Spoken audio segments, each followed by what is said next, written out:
To all of you who are here, Happy Mother's Day. I would like to start with a blessing from Proverbs 31, 28 to 31. And have it on the projector.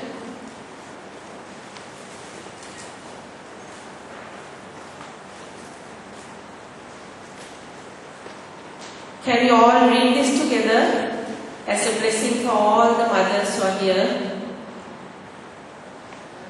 Her children arise up and call her blessed, her husband also, and he praiseth her.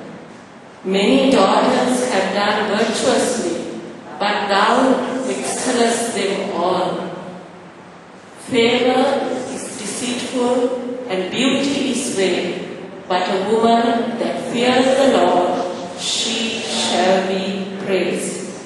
A woman who fears the Lord, she shall be praised. Mothers, today we are celebrated because of the loving and caring homes that we have built for our children. Did we all feel the celebration when the children came up? They were so sweet when they sang out and said they loved the mothers. Actually, my heart was moved to tears to see all of them. Thank you to all of you for the way that you are celebrating the mothers. I come here to speak as a mother, and I want to, have you ever heard this saying? The hands that rock the cradle rules the world. How many of you have heard this saying? The hands that rock the cradle rules the world. It simply means, mothers, we have a lot of influence over our children. Don't we? We have a lot of influence over our own children. Whether your children are very young or whether they are grown up, whether they are working, we have influence over them. The Lord hears our prayers. The Lord never puts our prayers away. He sees when we are distressed. He sees when we are troubled. And the Lord has always heard our prayers. And mothers, we have great influence over our own children. So as much as we got all this celebration, I want to speak to you today about a few mothers who are recorded in the Bible who have influenced their children. Some of them very godly women, they have influenced their children to do right, and some have not been up to the mark, I will say, who have not influenced their children to do right, they have even influenced them to do wrong. So my first mother is Jacobed. How many of you have heard about Jacobed? You know where Jacobed is? She is in the book of Exodus. She is Moses' mother. Even if you don't know Jacobed, I'm sure all of you know Moses.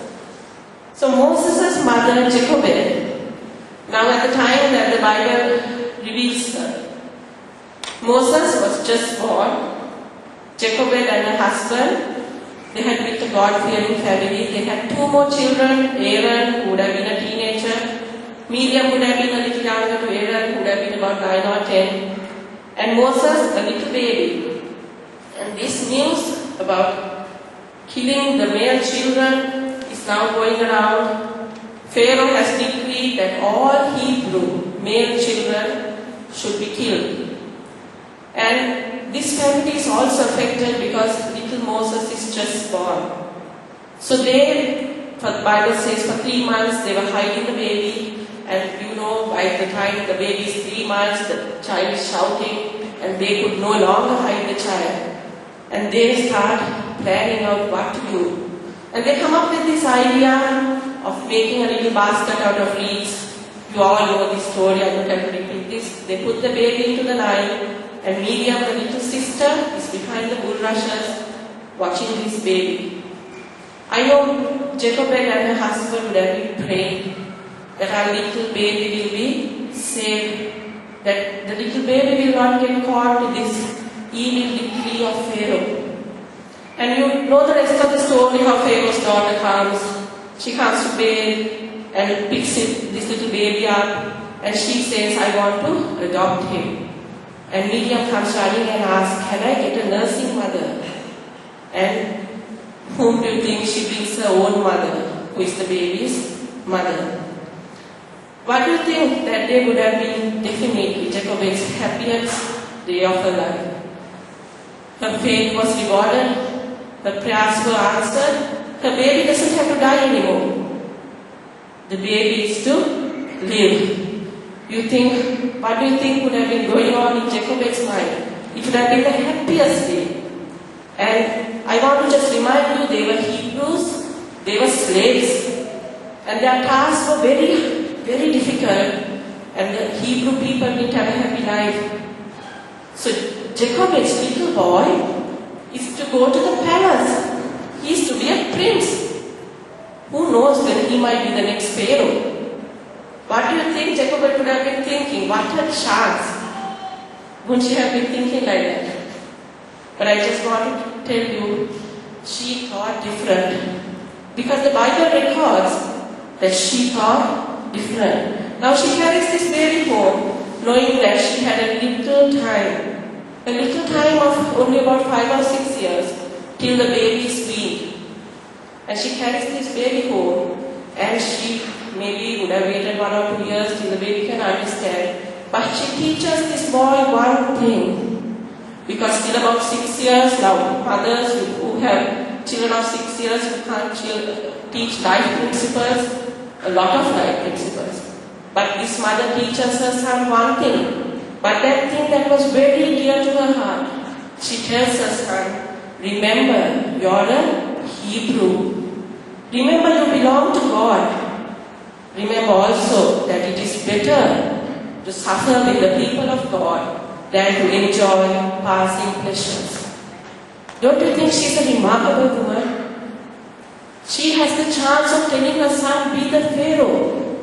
But she tells her son, remember your identity. Remember that you belong to God. Though the palace will have passing pleasures, you belong to God. It's better to suffer with the people of God than all this. Now, after this, the Bible records that Miriam Jacobet took her son, handed over to Pharaoh's daughter, and she became her son. And in Exodus 2 verse 11, Moses is revealed again as a young man. Now no more a baby, but a young man. A young man who knows his identity. He knew he was a Hebrew. Who had taught him that? Jacobet, by feeding him the first few years. And Moses knew that he was a Hebrew. But Exodus 2:11 says that he looked the Egyptian in every way. Because even when he went to Midian, they said an Egyptian man has come. But in his heart he was a Hebrew. I want to read Hebrews 11:23-27. By faith, Moses, when he was born, was hidden 3 months by his parents, because they saw he was a beautiful child, and they were not afraid of the king's command. By faith, Moses, when he became of age, refused to be called the son of Pharaoh's daughter, choosing rather to suffer affliction with the people of God than to enjoy the passing pleasures of sin, esteeming the reproach of Christ greater riches than the treasures in Egypt, for he looked to the reward. I just want you to think, surely Jacobet, like many of us, would have loved to see her son right on top. Mothers, aren't we like that? Don't we like to see our sons, our children doing well? Even the little things they do well, aren't we very happy? And Jacobet also would have wanted to see her son in the palace, a prince. And what if he became the Pharaoh? But don't you think she was a remarkable woman? And that was not at a time like this. That was at a time that Hebrews were suffering. Her son had all the chance but she tells him, son, choose God. She tells him, son, you belong to the God's people. She tells him, son, you must love God's people more than passing pleasures. Mothers, I know that times have changed. We live in a different era. But I want to tell you, we face this same challenge every day. There is a big battle in choosing for God and for worldly pleasures. Every day this battle is before us. All mothers, there is a big battle to choose between God and for worldly pleasures. Whether your child is school going and it's school events, whether it's sports, or even if it's work and it's his work life, always you have this battle. Choosing for God seems to be always in conflict with the success of your child. But I want to remind you once again, we see Jacob as a mother who told her young son, son, even though you have all this offered to you, choose God. Choose God. And we know Moses was a leader. Jacob would have been so happy because the Lord promoted him as a leader. She was a woman who knew that God was never a debtor. The stand we take for God will always be rewarded. So Jacob did very well, and we can learn a lot from her. There's still another mother I want to talk about, that is Hannah. I'm sure Hannah is one who all of you know about. She's Samuel's mother. We all know Hannah's story. I don't have to repeat this.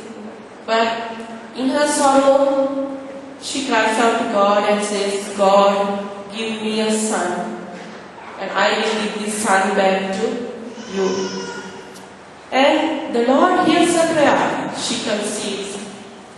And from the time she gives birth to this son, she also doesn't forget God. She's one who kept her promise. Now many of us, sometimes we say we do this and that, but sometimes when our favors are granted, sometimes we forget. But Hannah was a woman who said, Lord, this son belongs to you. You gave this son to me, I'm taking this son back to you. And just like Moses, we know Samuel was also given over to the temple when he was just weaned, a little child. But we think Hannah would have been thinking, or Samuel, Hannah would have been telling the little boy so many times, son, I love you. It's not because I don't love you, but it's a promise that I made to God. And year by year she went to see this little boy. She would have had to hug him and say, son, I love you. I really love you. But it's such a blessing to serve God's house. She just kept reminding her son, son, it's a blessing to serve God's house. You're doing very well serving God. It's not that I don't need you, but it's a blessing to serve God. So we see a mother, one was Jochebed, who said choose God and choose God's people. We see another mother here who says serve God's house. It's a blessing to serve God. I would like to read Psalm 84 verse 10. For a day in your courts is better than 1,000. I would rather be a doorkeeper in the house of my God than dwell in the tents of wickedness. And also Psalm 27 verse 4. One thing I have desired of the Lord, that will I seek, that I may dwell in the house of the Lord all the days of my life, and behold the beauty of the Lord. So this was Hannah's heart cry. This was what Hannah told Samuel. I love you, son, but give your life to God.